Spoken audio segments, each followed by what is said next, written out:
Prices remain stable after base salary increase.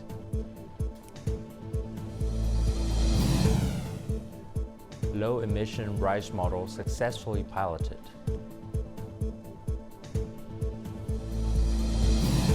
And in a war news, Hungarian Prime Minister unexpectedly visits China.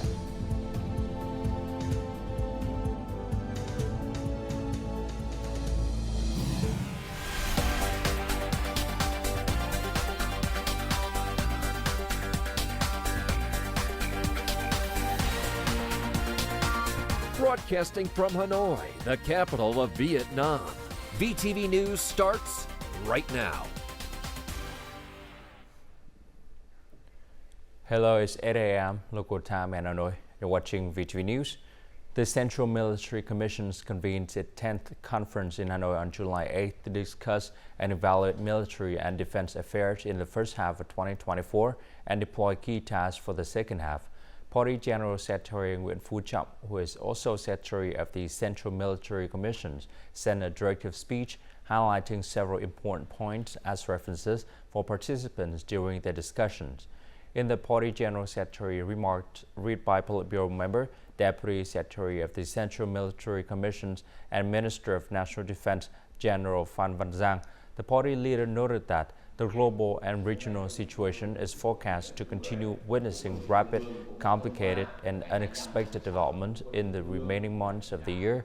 He urged the Commission to focus on directing the implementations of several key tasks with the determination and proactivity. These tasks include achieving set goals and missions, building strong military human resources capable of meeting new requirements and protecting the country's sovereignties over borders, seas and islands, as well as national unity and territorial integrity. In their keynote addresses at the conference, Politburo member, State President Tô Lâm, and Politburo member, Prime Minister Phạm Minh Chính, who are members of the Commission's Standing Board, acknowledged and commended the significant achievements the Commissions and the Ministry of National Defense have obtained so far. In order to implement these resolutions and conclusions of the Party, National Assembly and Government, Prime Minister Phạm Minh Chính chaired the first meeting of the Steering Committee for reviewing and removing obstacles in the legal document system on Monday. The Steering Committee is led by the Prime Minister. Highlighting the requirements for the Steering Committee's operations, the Prime Minister pointed the need to form a supporting team for the committee led by a Deputy Minister of Justice and comprised of competent officials, experts and scholars. He stressed the requirement of overcoming the fear of responsibilities and faults, as well as stagnation among a number of officials and party members during the implementation of the work. Major objectives of the work include improving the investment and business environment, speeding up decentralization and administrative reform. He elaborated that the scale of reviewing and untangling knots in the system of legal documents covers a number of laws that need urgent amendments. For new issues that have not been regulated or are not suitable for current practices, agencies should boldly pilot new regulations. The review process should be based on summaries of proposals from ministries, branches, and localities. The amendments should prioritize decentralization and delegation of authority, simplify administrative procedures, eliminate redundancies and obstacles, and seek effective solutions to utilize all resources for development. After the revision, a law on the amendments to many laws will be built following shortened procedures and submitted to the National Assembly's 8th session, the Prime Minister said. He ordered leaders of ministries, sectors, agencies, and localities to direct the building and perfecting of laws and institutions under the management areas. Prime Minister Phạm Minh Chính hailed Malaysia as a major trade and investment partners of Vietnam at a reception in Hanoi on July 8th from Malaysian Minister of Investment, Trade and Industry, Zafrun Abdul Aziz. Zafrun is on a working visit to Vietnam to co-chair the 4th session of the Vietnam-Malaysia Joint Trade Committee in Hanoi. Currently, Malaysia is the third largest trading partner of Vietnam in the Association of Southeast Asian Nations, ASEAN, and the 10th largest in the world. With a total registered capital of over $13 billion, Malaysia is also the third biggest ASEAN investor in Vietnam. The Vietnamese state leaders said that Vietnam always welcomes and encourages Malaysian businesses and investors to operate in the country, and Vietnam commits to protecting their legitimate rights and interests, ensuring fair treatment and creating favorable conditions for foreign investors, including those from Malaysia. Zafrun, for his part, noted that this is his second visit to Vietnam and mentioned an extensive agenda involving numerous Malaysian enterprises. He predicted that this year bilateral trade turnover could reach $18 billion, surpassing the target initially set for 2025. National Assembly Chairman Trần Thanh Mẫn attended the 20th session of the Provincial People's Council for 2021-2026 on Monday. At the event, he urged Provincial People's Council to effectively implement the recently passed resolutions on national marine spatial planning. Additionally, he requested the locality to promptly review National Assembly Resolution 37, which pilots specific mechanisms and policy for provincial development. The province was further urged to effectively enforce laws impacting the populace, effective from July 1st. The chairman emphasized the need for the province to enhance incentive and protections for proactive officials, improve the quality of questioning and answer sessions, and strengthen supervision activities to elevate session quality. The average consumer price index CPI in the first half of this year increased by 4.08%. This figure is considered consistent with fluctuations in commodity and currency markets, as well as the impact of the world's economy. Thoroughfare prices remain well controlled. Following the implementation of the base salary increase, prices at traditional markets remained stable in the first week, with no reported increases according to consumers. Prices have not risen significantly compared to before the Lunar New Year holiday. Prices have remained stable and have not increased as they did previously when wages went up. The education price index rose by about 8.5% in the first half of the year due to increased tuition fees in certain areas. Monitoring this closely is crucial as the new school year begins in the third quarter. Publishers have also announced a 10 to 15% reduction in textbook prices, easing inflationary pressures.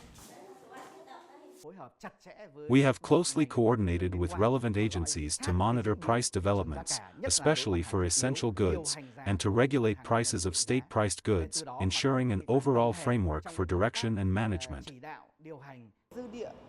There remains room to control inflation in the coming months, with the CPI allowed to reach 4.9% in the second half of the year. This provides an opportunity for effective price regulation of goods and public services by the state. The exchange rate pressure on inflation is no longer a concern, as the U.S. Federal Reserve signals a forthcoming interest rate cut.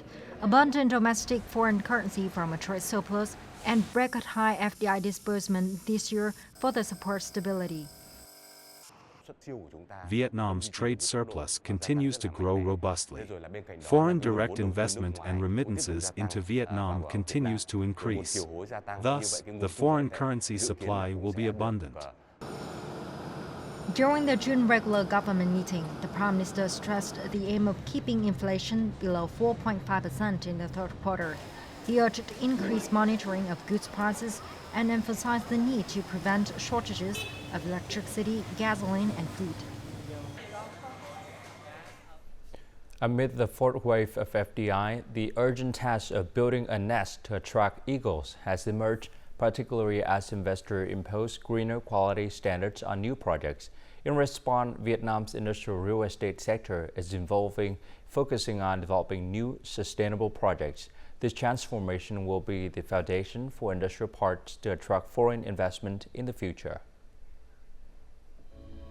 Besides the 2.15 megawatt peak solar power system covering 20,000 square meters of roof space, the investor of this industrial park has also installed a wind turbine. This turbine, with a capacity of 2.3 megawatt, began operating at the end of 2021. We have a project in which we try to recycle wastewater for use in industrial processes. We have put in motion a windmill inside our industrial zone, and that windmill then again supplies electricity into our own grid. Last year, we've submitted as the first and only industrial zone developer in Vietnam an integrated ESG report. So that means that we measure step by step all our consumables, that we measure as well what we undertake both environmentally, but also equally socially or from a governance perspective. Globally operating corporations, in particular companies which produce for European markets, are faced with increasing demand for sustainable products. That means products which are produced in an environmentally and socially friendly way. According to the Ministry of Planning and Investments report, by 2030, approximately 40 to 50% of localities nationwide will have plans to convert existing industrial parks into ecological models. Statistics have shown that there's around 2% of industrial parks that are implementing steps to become greener, more eco-IP status. But I think over the next 12 to 18 months, that will significantly increase. There are many in the pipelines from some notable developers, industrial park developers such as VSIP, BW, etc. There are some smaller industrial parks improving their industrial parks, upgrading. So there's not only just brand new industrial parks creating green parks, but there's also current industrial parks improving their infrastructure. They strengthen the competitiveness of Vietnam's industrial sector. Companies operating in these parks adopt resource-efficient and cleaner production technologies. This results in less waste and higher operational efficiency, and leads to cost savings, makes these companies more competitiveness on the global stage, and reduces their environmental footprint. Investors' expectations are becoming increasingly demanding, and countries in the region offer attractive investment opportunities. As a result, sustainable industrial park development is seen as essential for creating competitive advantages in attracting the fourth wave of FDI and ensuring ecological balance in Vietnam's economic development. Coming up next on VTV News, low-emission rice model successfully piloted.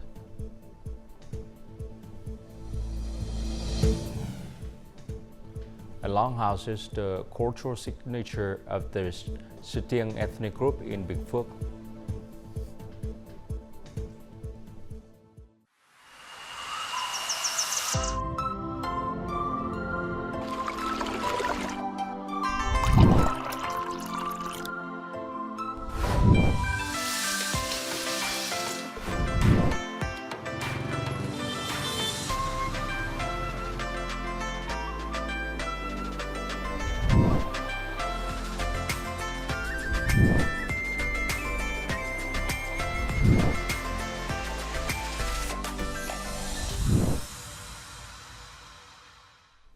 Two people have died while more than 800 other people have been isolated after a landslide occurred in the northern mountainous province of Hà Giang early Monday morning.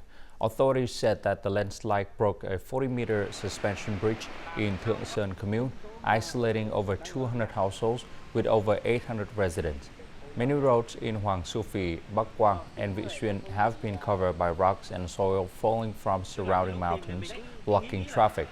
A National Steering Committee for Natural Disaster Prevention and Control report said that heavy rains and flooding between July 2nd and 4th in the northern mountainous regions damaged 74 houses and over 630 hectares of crops. The south-central region is the peak of summer heat. The foreign wind from the southwest is intensifying, leading to frequent forest fire warnings at level 4 and 5, dangerous and extremely dangerous levels. The forestry sectors and local authorities advise people and forest owners to prioritize forest fire prevention and fighting in the remaining 2 months of the summer. No rain has occurred in Phie forest over the past month. Dry branches and dead forest trees become more common at the edge of the forest. If people start a fire in the forest without control, forest fires can occur at any time. The wind causes the acacia leaves to dry up. They catch fire very quickly. The slope here is steep. So if there is a fire, the Phie wind would spread the fire very quickly.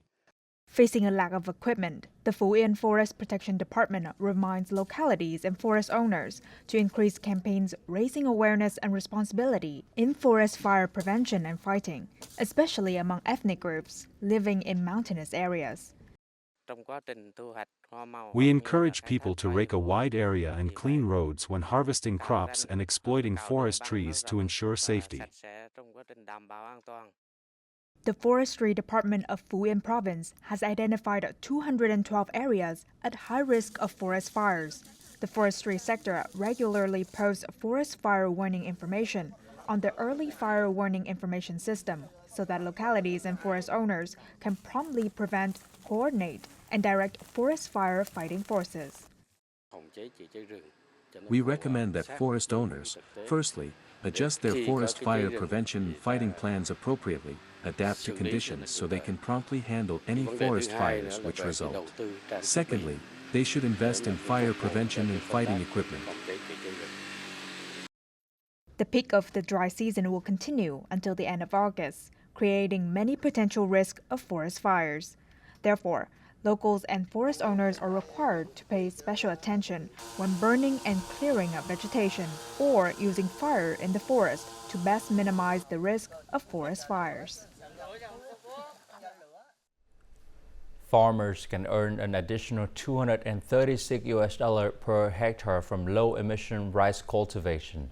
Vietnam has pioneered the piloting the 1 million hectare low-emission rice model in 5 provinces and cities across the country. Initial results from the first harvest in Cần Thơ City have been promising. Kai was excited about the successful harvest of the 50 hectares of low-emission rice being piloted. Despite their initial unfamiliarity with the new farming process, farmers in this cooperative have now become proficient. The new method helps rice grow better. Input costs are reduced by 10 to 15%. In the pilot field, using mechanized sowing with buried fertilizer, alternating wet and dry water management, and integrated pest management techniques yielded 6.1 to 6.5 tons per hectare, exceeding the normal yield of 5.9 tons per hectare. Including straw collection and sales, profits can increase by 51 to 236 US dollars per hectare. Methane emissions can be reduced by 10 tons of CO2 equivalent. The key is to ensure that the model is viable for large-scale implementation and expansion. The project's initial success has instilled confidence among farmers, prompting their participation in the new model. All pilot rice produced is sold to enterprises at a higher price compared to the market rate. As per the 2024 summer schedule, 63 foreign and 4 Vietnamese carriers have fully restored their international routes to pre-pandemic levels. Moreover, they are working to expand into new markets in Central Asia, India, and Australia. The international aviation market has fully recovered and slightly surpassed pre-COVID-19 levels. So far this year, the market has grown by 3% compared to 2019. Vietnamese Airlines hold a 44% market share in international passenger traffic with an average seat utilization rate of over 77%. The Republic of Korea, with 5.3 million passengers, remained their most important market in the first half of the year, followed by China with 2.5 million passengers. The ancient town of Hội An, the War Remnants Museum in Ho Chi Minh City, and the Củ Chi Tunnels are 3 Vietnamese attractions that made it to the list of the 25 most beloved tourist destinations in Asia, as voted by TripAdvisor readers. Located along the Thu Bồn River, Hội An is famous for its iconic yellow ancient houses and rich traditional heritage, proudly ranking 7th on the world-renowned travel guide platform. Once a hub for Asian merchants, Hội An leaves a lasting impression on many foreign visitors with its peaceful, rural charm and unique experiences. The War Remnants Museum on Võ Văn Tần Street, District 3, Ho Chi Minh City, is a must-visit for anyone interested in Vietnamese history. The museum houses more than 20,000 artifacts, images, and documentaries highlighting significant aspects of the Vietnamese people's experiences during two wars. Located about 60 kilometers northwest of Ho Chi Minh City, the Củ Chi tunnels were built in the late 1940s and endured many intense bombings in the 1960s. If the Rong housing is the traditional cultural symbol of the Banas, Jarai, Manom ethnic groups in the Central Highlands, then the Satiang people in Bình Phước boast a unique cultural signature with their typical longhouse. Let's explore this interesting cultural architect in the following story. Nobody knows when this house was built, but it was already here when this village elder was born.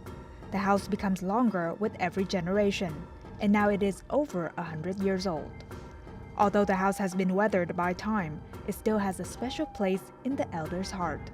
To him, this is more than just a house. It is a symbol of hereditary inheritance, tradition, family happiness, and the soul of his ethnic group. My eldest son extended the house when he got married, and that's how it grows. The first house was from a long time ago. Unlike the traditional longhouses of the Ede ethnic people in the Central Highlands provinces, which are designed on high floors, the traditional longhouses of the Stiang ethnic people in Bình Phước are designed close to the ground.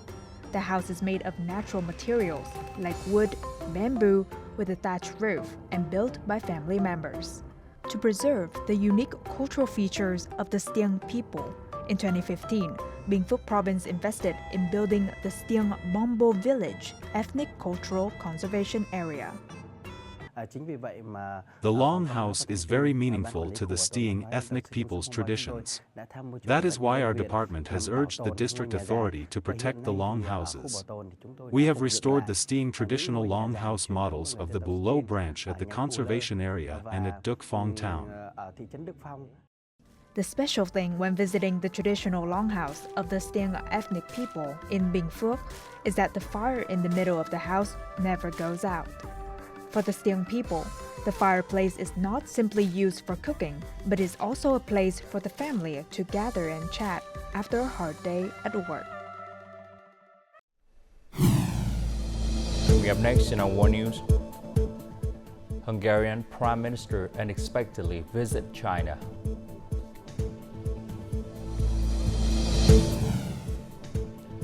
In South Korea, billion-dollar Webtoon industry set for a surging growth.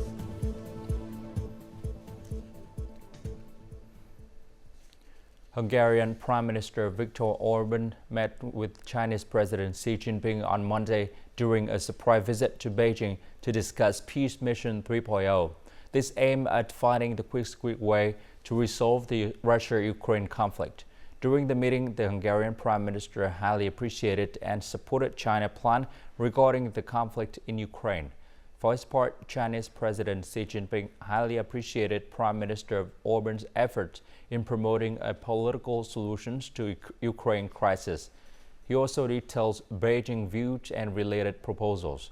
The Chinese leader also called on world powers to support Russia and Ukraine in resuming direct dialogue and negotiations. Hungary is one of the few EU members to remain neutral, refusing to send weapons to Ukraine and opposing sanctions against Russia. Japan's real wages in May fell 1.4% from a year earlier on Monday, according to the Japanese government. The wage declined for a record 26 straight months as the sharpest base wage growth in 31 years was offset by inflation. The drop in May was larger than a revived 1.2% fall in April, with higher material costs and a weakening yen pushing up import costs, as shown by data from the Ministry of Health, Labor and Welfare. The downward pressure continued even as the Japanese Trade Union Confederation said last Wednesday that Japanese companies agreed to raise wages by an average of 5.1% at this year's spring wage talks. That is an offer of a more than 5% increase for the first time in 33 years.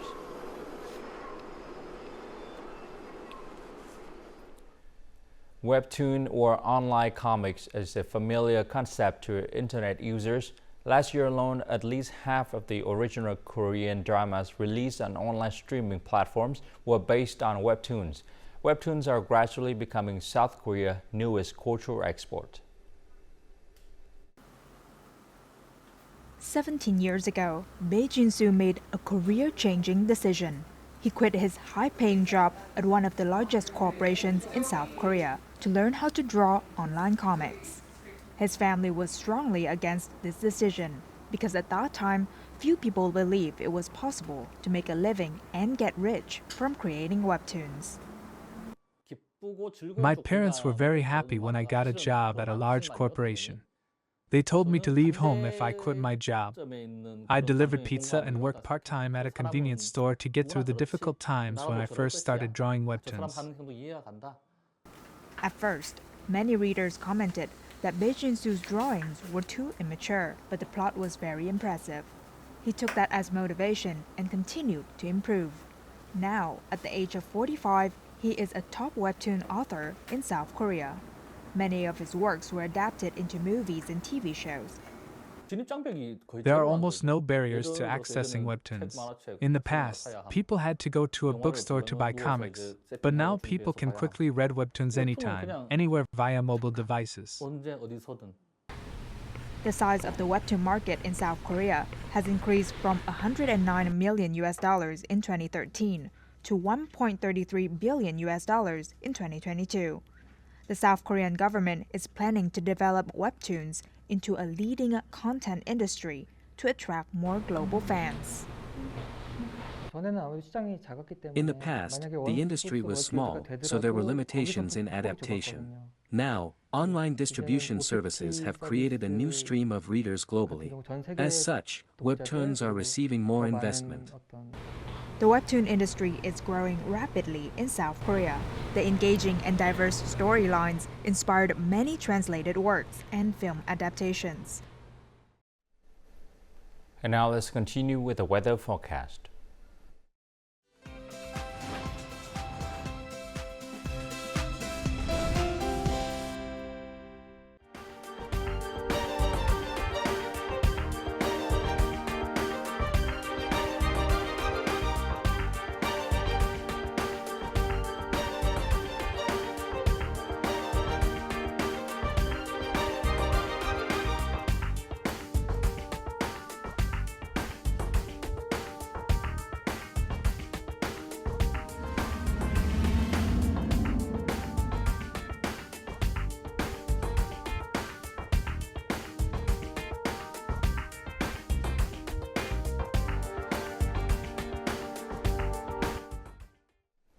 And that's it for this hour on VTV News. To rewatch our program, you can log on to VTVgo.vn or download our mobile application VTVgo. Thanks for watching and goodbye for now.